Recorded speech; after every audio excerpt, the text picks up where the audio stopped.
열반제일에 대한 이야기 해드리도록 하겠습니다. 지난번에는 제가 무슨 말씀을 해드렸냐면 출가제일, 그래서 출가 열반제일이라고 부처님 4대 명절 말씀을 드렸습니다. 그래서 2월 8일이 출가제일, 2월 보름이 열반제일. 그래서 외우기 되게 쉬워요. 출가하시자마자 돌아가셨다 이렇게 생각하시면 잘 외워져. 그래서 출가 열반 주간이라고 합니다. 이거를 출가 열반 주간. 조계종에서도 그래서 출가 열반 대정진 기간 뭐 이런 식으로 이야기를 합니다. 그리고 이때 뭘 하냐면 이때 여러 가지 이제 행사들이 있는데 부처님의 4대 명절 제가 전에 말씀드렸었잖아요. 제일 큰 거는 부처님 오신 날. 그 다음에 두 번째가 12월 8일 성도제일. 그래서 초파일, 나팔일. 초파일, 나팔일. 이팔일은 없어. 나 이팔일은 못 들어봤거든. 나팔일에는 나팔죽을 먹고 그때 밥을 먹는 거예요. 자, 죽을 먹는 거예요. 그게 유미죽, 오미죽, 칠보죽. 그러니까 유미는 우유를 넣어서 한 거. 그리고 칠보죽은 여러 다양한 곡물 같은 걸 넣은 그런 걸 먹는 거예요. 그래서 철야 기도를 하면서 그 죽을 주고 지금도 이제 큰절에서 그렇게 하는 데가 있습니다. 그런데 조선 정도 들어오면 그게 다 문화들이 쉽지가 않아요. 왜냐하면 절이 도시에 있으면 그게 쉬운데 산으로다가 도시에 있는 절들이 다 밀려버렸기 때문에 산에 있으면 누가 그 죽 먹으러 야, 죽 먹고 오다가 너 호랑이 그렇게 되는 거지. 그래서 쉽지가 않은 상황이 됐고 그래서 이제 문화들이 쇠퇴하게 되고 그래서 예전에는 다 도시불교예요. 사찰이 도시에 있지 뭐 산에 있고 이런 거 아닙니다.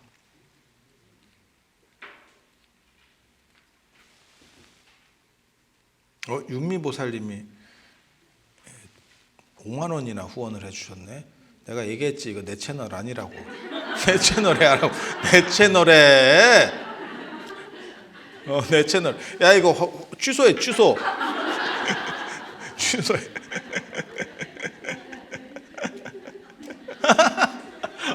내가 생각해도 너무 유치해. 자, 그래서 2월 8일부터 2월 보름까지 이제 출가 어떻게 보면 성스러운 수행 기간이라고 하는 것을 만들게 되고 그때 제일 중요한 게 뭐냐면 탑돌입니다. 정월 대보름에는 연등해가 원래 정월 대보름에 있었어요.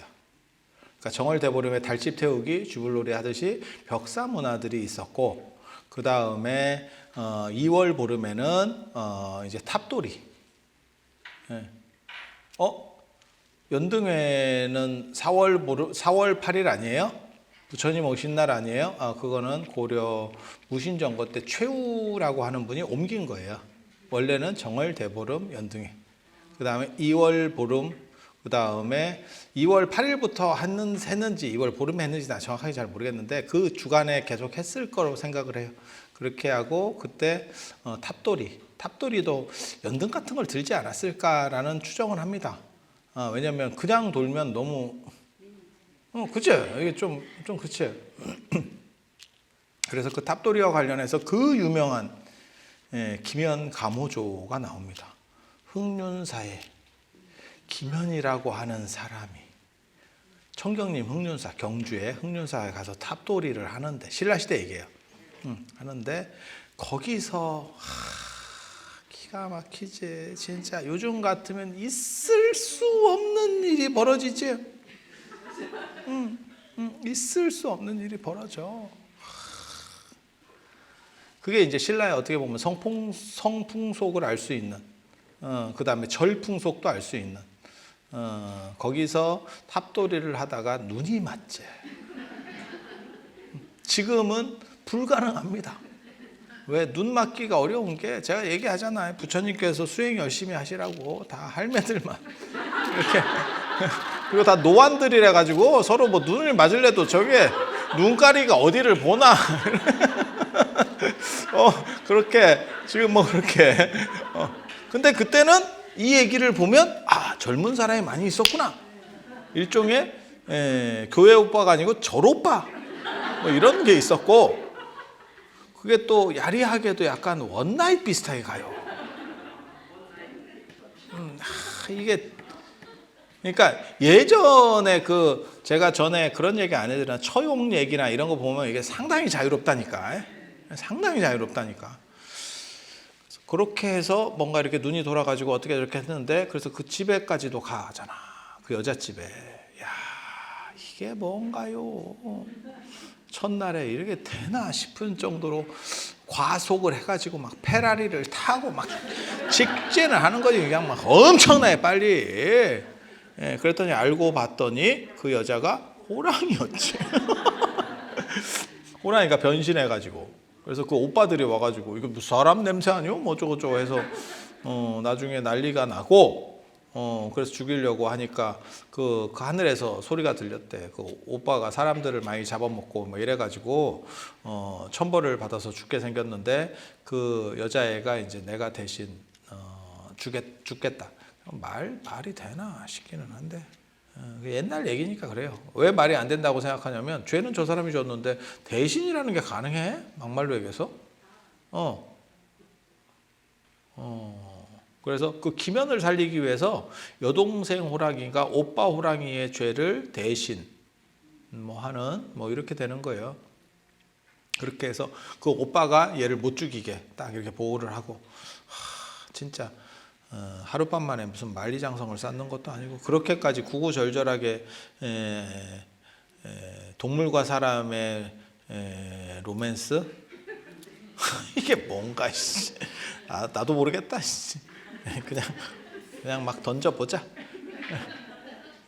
그렇게 해서 오빠랑 또 딜을 하고, 하룻밤에 진짜 뭐 끝도 없이 이루어진다. 이루어진다. 그렇게 해서 그 다음 날 사람들 민가로 내려가서 이 여자애가 호랑이로 변신해서 원신으로 드러나서 사람들을 해치고, 뭐 죽이지는 않고 이렇게 물고, 그러니까 이제 사람을 어떻게, 그 호랑이를 잡는 사람에게 상을 주겠다. 그러니까 그 여자애가 그 기면에게 네가 나를 잡아서 상을 받아라 라고 했다는. 그래서 결국 그 호랑이를 죽이고 기면은 벼슬에 올랐다. 이게 도대체 뭔가?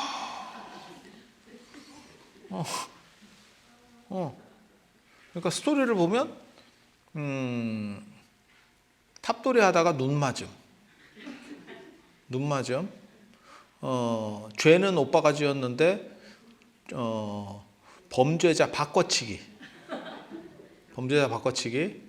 그리고 남자를 위해서 대신, 사랑하는 남자를 위해서 대신 죽어주는, 어떻게 보면 순정파 호랑이. 하지만 결국 그 남자한테 죽고 끝났다는. 이게, 그래서 결국 그 사람이 이제 호랑이의 원혼을 달래주는 절을 지었다. 라고 하는 걸로 스토리는 끝나요. 근데 내가 보기에는 그 호랑이야말로 진짜 대단한 사람이라고는 말을 못하겠는데 대단한 호랑이입니다. 그런데 그 이야기의 배경이 요 출가 열반주간에 벌어지는 탑돌이에서 시작되는 거예요. 그래서 그런 걸 보고, 이게 탑돌이 행사를 그 당시에 했었구나. 그리고 그것의 메인은, 피날레는 분명히 2월 보름일 거예요. 2월 보름이면 지금 이제 음력이니까 지금 약간 3월 보름 정도 되면 우리나라 한반도에서 중부 이북 쪽은 약간 춥고, 그렇지 않아요? 아직 춥잖아, 그죠?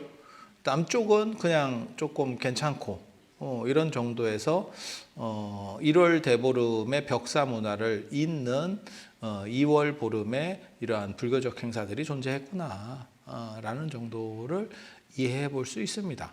그리고 또 뭐가 있냐면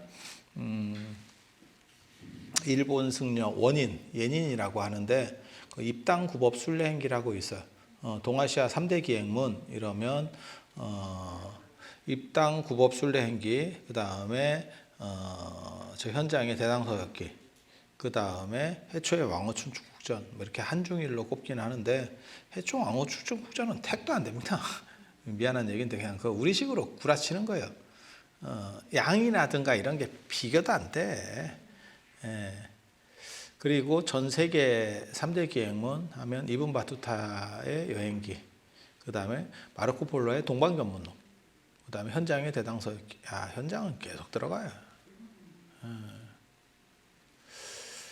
그렇게 그렇게 하는데, 그 예닌의 입당 구법 순례 굉장히 괜찮은 책입니다. 굉장히 괜찮은 책이에요.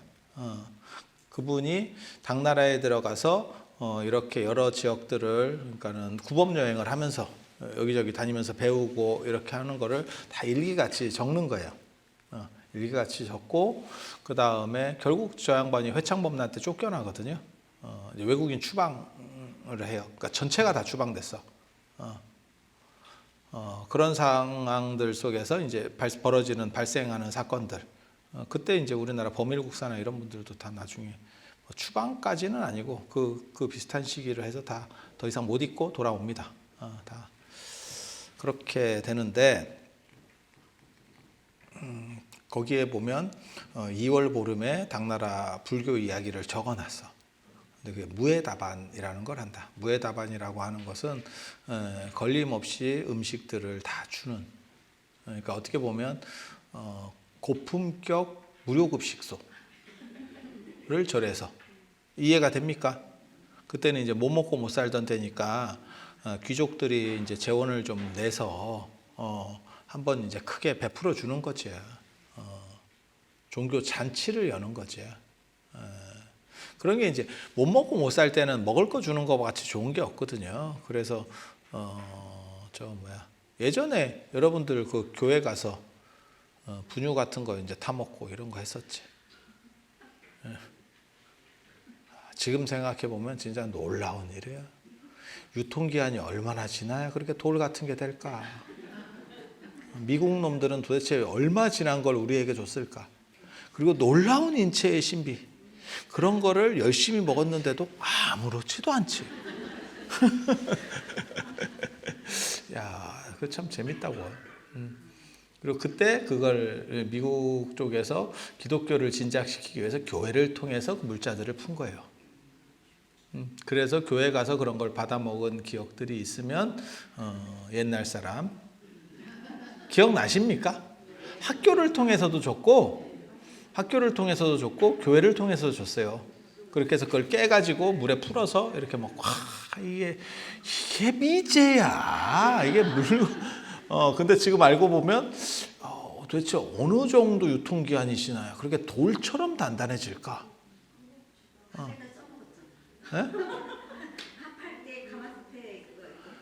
밥할 때 넣어서 깨서. 그래. 그때 그런 걸 안 드셨으면 보살님이 공부도 잘하고 훨씬 잘했을 거예요. 반반 먹듯이 콩밥 하듯이 그렇게 분유를 넣어서 쪄 먹었구나. 어쩌을까. 자, 그래서 그렇게 어떻게 보면 먹고 살기 힘들 때는 그런 걸 주는 게 굉장히 고맙죠. 그래서 교회도 그런 거 있었는데, 부활절에 그 계란 받아 먹으려고 가고 뭐 이런 거 있었어요. 우리 어렸을 때. 진짜 지금 같으면 계란 어쩌라고 어쩌라고가 되겠지. 그치? 그거 뭐 그래 되게 웃기지 않아? 부활했다고 그래서 계란. 야, 그것도 찐계란 주는데 찐계란 부화하냐? 다시 부화 못하겠구만. 삶았어. 뭐 그렇게 해서 참 못 먹고 못 살 때는 진짜 먹을 거 주는 것만큼 고마운 게 없고, 그래서 우리가 못 먹고 못 살던 최근까지도 그런 게 있었잖아요. 우리나라가 70년대, 80년대 초반까지도 그런 게 있었잖아요. 그래서 식사하셨습니까? 라는 게 있고, 그 유명한 대사 있잖아. 밥은 먹고 다니냐? 그런 게 인사가 될 정도가 됐으니까 인생이 얼마나 힘들었는지를 알 수 있지. 그렇게 해서 당나라 때나 이런 때 그렇게 종교시설에서 풀어서 이렇게 주면 좋아했겠지. 그런 걸 무에다반이라고 합니다. 무에다반. 그리고 동아시아에서는 열반이라는 개념에 대해서 별로 안 좋아해요. 열반은 이제 갔다 이렇게 생각을 하시는 거거든요. 돌아가셨다. 지금도 두 가지의 의미로 쓰죠. 큰 스님께서 돌아가신 거를 열반했다. 그 다음에 깨달음이 완전해진 것도 열반했다라고 해요. 근데 원래 큰 스님이 돌아가신 걸 열반했다라고 하는 게 아니고 그건 존칭으로 큰 스님께서 깨달음을 완전하게 이루셨다. 보통 불교 같은 경우는 육체를 여일 때 정신적 완전한 자유는, 정신적인 완전한 자유는 육체로부터 벗어날 때 이루어진다라고 생각하거든요. 그래서 돌아가실 때의 깨달음을 무여열반, 완전한 열반, 그리고 보리수 밑에서 부처님께서 35살에 깨달음을 얻으신 것을 유여열반, 결함이 있는 열반, 부족한 열반, 정신적으로는 문제가 없는데 육체가 있기 때문에 장애가 남아있다 라고 이야기를 합니다. 그렇게. 그래서 인도 사람들 같은 경우는 정신주의이기 때문에 육체가 사라지고 완전히 사라지고 난 그 열반이라고 하는 비중이 오히려 35살 보리수 밑에서 깨달은 것보다 더 중요한 거예요. 그래서 초기 불교에서 가장 경전 중에서 가장 정리가 잘 되어 있는 게 부처님 돌아가시기 3개월 전에 그 열반경, 8종의 열반경이 남아있고 그 스토리를 대승불교에서 재구성해서 철학적 의미를 이빠이 갖다 박은 게 대반 열반경입니다. 대승 열반경. 그렇게. 그래서 그거는 굉장히 상세하게 잘 이야기가 되어 있어. 그 동선을 다 파악할 수 있을 정도로 아주 구체적이에요. 그건 뭐냐면 초기 제자들도 부처님의 열반에 대해서는 무지하게 궁금해했었다 라는 걸 알 수 있어. 왜? 그게 당신들이 출가한 목적, 깨달음이 그쪽에서 지금 존재하고 있기 때문에. 이해가 되시죠? 그래서 부처님의 생애에서 가장 정확하게 남아있는 게 그 마지막 열반경과 관련된 부분은 정확하게 나와 있습니다. 그거 경전 중에서 가장 오래된, 그러니까 아함경 뭐 이런 것보다 더 오래된 텍스트예요. 최고의 텍스트, 경전 중에는 최고의 텍스트가 그 열반에 관련된 부분이에요. 그런데 동아시아로 넘어오면, 그래서 인도에서는 열반을 그렇게 중요하게 봤기 때문에 열반부터 불기가 시작된다. 부처님 불기 1년 하면 열반이 1년이다. 이렇게. 그러니까 기점도 그게 제일 중요한 거니까 거기를 기점으로, 불교의 기점을 둬버리는 거예요. 탄생이 중요한 것도 아니고 성도가 중요한 것도 아니고 열반이 중요하기 때문에 이렇게. 그런데 동아시아에서는 정신주의가 아니고 육체주의입니다. 그래서 신선도 정신이 신성이 되는 게 아니고 육체가 신성이 되는 거라니까. 육체를 가지고. 이게 기이론론 때문에 나타나는 거예요. 그래서 심신은 붙어 있는 거고, 그래서 그 얘기 있잖아요. 육체가 올바라야 정신이 올바르다. 그래서 육체의 자세가 좀 삐뚤어져 있으면 정신이 저게 삐뚤어가지고 이렇게. 그래서 제가 그런 얘기 하잖아요. 인도는 심신 이원론이기 때문에 육체는 삐뚤어져 있어도 정신은 올바를 수 있어. 그래서 열반상 같이 이렇게 와불도 많이 있어요. 누워 있어도 정신적인 거는 괜찮대. 근데 동아시아에는 와불이라는 개념이 거의 없어요. 최근에 들어와서 와불들 조성을 하고 이렇게 동남아시아나 이런 데 다니면서 와불이 있으니까 우리도 한번 만들어 봐야지 이렇게 해서 와불들이 생기는 거지. 그전에 와불 없어. 그리고 인도 문화 속에는 뭐가 있냐면 관세음 보살이나 이렇게 앉아 계신 거 보면 약간 짝다리 짚고 있고 이렇게 다 이렇게 한쪽 다리 괴고 이렇게 앉아 계시잖아. 그런 걸 보고 유희자 뭐 이렇게 놀고 있다. 편안하다는 뜻이에요. 거기서 유희는 그냥 편안하다. 즐긴다. 유희 몰라? 유희의 인간. 이런 식으로 얘기하듯이 그렇게 자세들이 약간 불교정에도 무슨 문제가 없다라고 생각하냐면 정신적으로는 문제가 없다라고 보는 건 인도 문화. 동아시아는 데칼코마니처럼 좌우가 동형이죠. 여기 탱화 모셔져 있네? 좌우 동형입니다. 그러니까 탱화를 이해할 때도 다 보기 귀찮으면 반만 보면 됩니다. 한쪽만 보면 비슷한 게 저쪽에도 있어. 이렇게 생각하면 돼. 왜? 방정해야 돼. 그래서 제가 그런 얘기 하는데, 제가 불상을 가르칠 때, 불상 전공 수업 같은 거 할 때, 간다라 불상이 유명하거든요. 간다라 마투라 불상 유명하거든요. 근데 간다라 불상이 서 있는 자세를 보면 두 발을 제대로 딛고 서 있는 불상이 없습니다. 한쪽 발을 언제나 이렇게 약간 내밀고 있어. 그러니까 약간 짝발 스타일입니다. 병립이 아니고 짝발로 돼 있어. 그래서 무릎이 한쪽이 약간 튀어나와 있어. 그게 인간이 자연스럽게 서 있는 거예요. 그런데 동아시아는 병립입니다. 그대로 두 발의 힘을 동시에 주고 5대5로 주고 보통은 7대3, 뭐 8대2 이렇게 주고 한쪽은 다리를 약간 한쪽으로 무릎을 구부리고 한쪽으로 힘을 받거든. 예. 물론 저처럼 과도하게 꼬고 있는 그런 스타일도 있어. 그게 의도하는 게 아니고 제가 서 있으면 그렇게 되는 버릇이 있는데 하체가 부실한 것 같기도 하고 서면 다리가 이렇게 휘어요. 슬픈가? 내가 그 말 안 했나? 예전에 그 교수 면접 보러 가서 그것 때문에 빌미로 떨어졌다고? 싸가지 없다고? 발표하는 사람 자세가 저게 뭐냐고. 야, 나 습관. 이런 거지 같은 놈들. 내용을 봐야지. 트집 잡고 싶으니까 원래 그런 거예요. 마누라가 이쁘면 말뚝에도 절을 하고 싫으면 뭘로 트집 잡는 거야. 인생이 다 그래. 그래서 그런 거고. 그래서 동아시아 같은 경우는 심신 이론론이기 때문에 육체적 죽음이 정신의 죽음이라고 생각을 해요. 그래서 제가 얘기했잖아. 제사 같은 거 지낼 때 제사를 영원히 지내지 않는다. 왜? 시체가 분해되는 정도 시간이면 이 영혼도 분해되기 때문에. 그래서 제사는 영원히 지내는 게 아니고 사대봉사 한 100년 안짝 정도에서 없어지죠. 위에부터 나가는 거죠. 위패가 나가죠. 그래서 정신도 영원한 게 아니에요. 그래서 인도는 정신의 영원성을 가지고 있기 때문에 육체는 좀 대충 해도 된다 라고 생각을 하는 거고, 동아시아 같은 경우 육체와 정신은 붙어 있기 때문에 영생을 하고 싶으면 육체도 영생을 해야 돼. 그래서 신선은 육체를 가지고 간다니까. 육체를 가지고 가요. 그래서 육체가 죽는다라고 하는 거에 대해서는 거부감이 있어, 동아시아에는. 그래서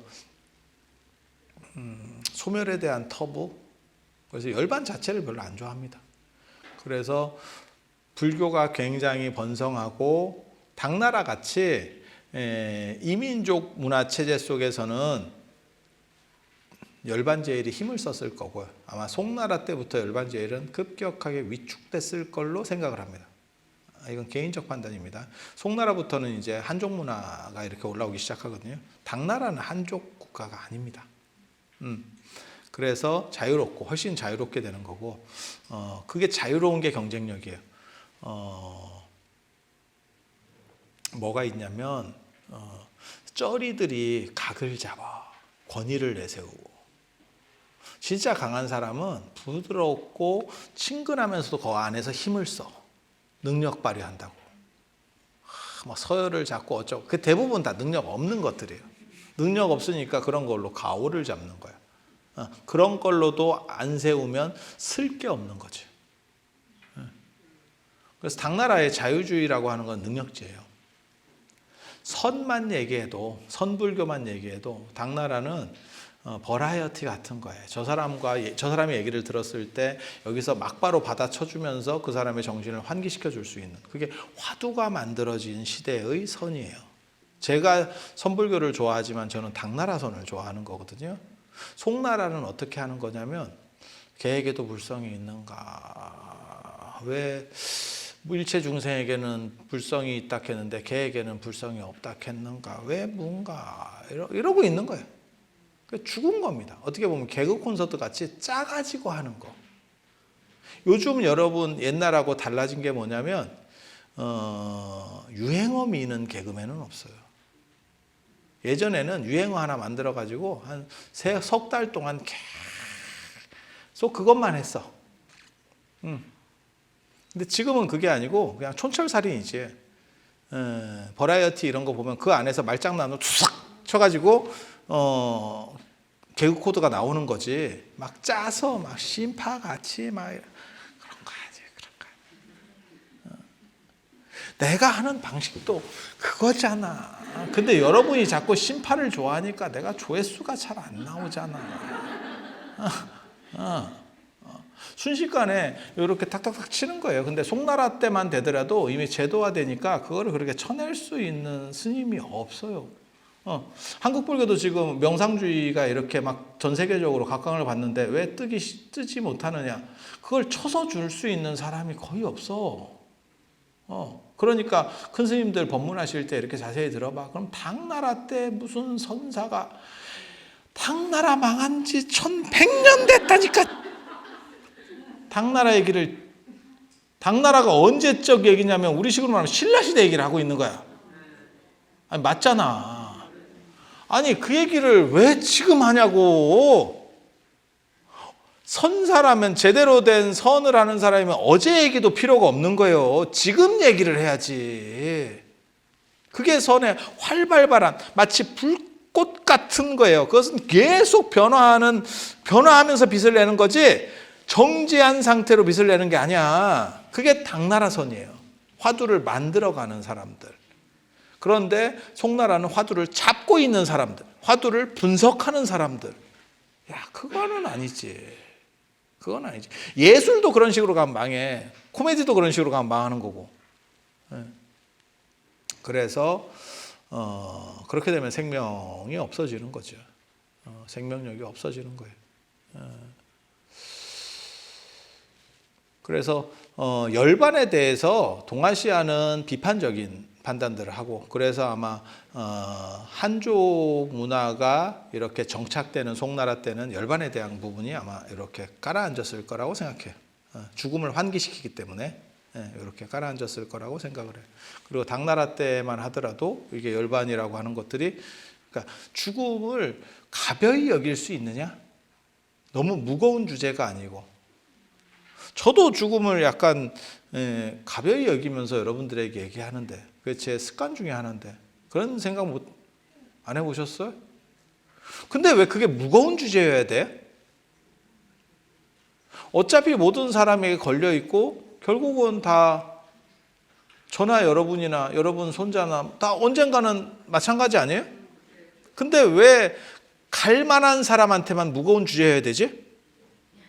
두려운 거지. 무거운 주제가 아니고 내가 준비를 해야 될 주제인 거예요.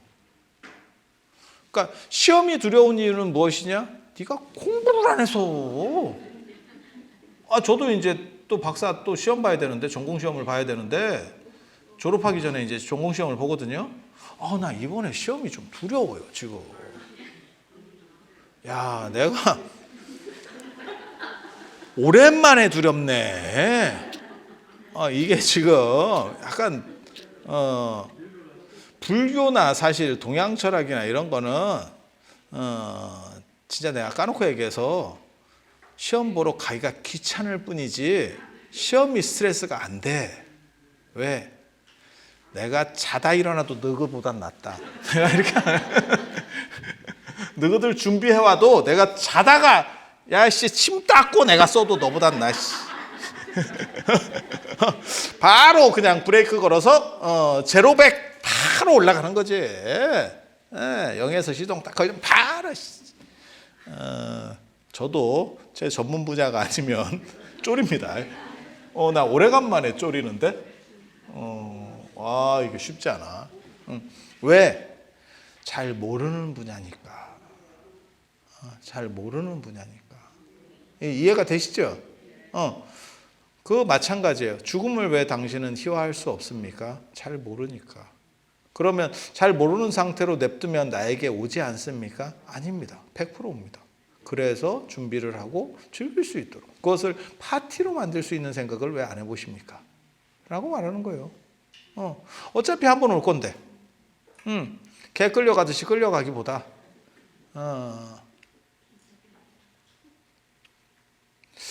저승사자를 한번 매길 수 있는 이런 거 재밌을 것 같지 않아? 내가 죽었는데 일로왕보 살림이 왔어. 그러면 내가 뭐라고 얘기하냐면, 길 아니까 절로 안 가요. 이렇게. 잘하면 싸울 수도 있습니다. 그쪽 길이 빠르다, 이쪽 길이 빠르다. 아, 그거 아닙니다. 그거 예전 버전입니다. 티맵 업데이트를 지금 안 하셔서 그렇습니다. 그게 자동차 내비를 쓰시는군요. 저는 티맵 실시간을 쓰기 때문에 그렇게 해서 잘난 척을 하고 티맵으로 이렇게 보고 가다가 와이파이 꺼지면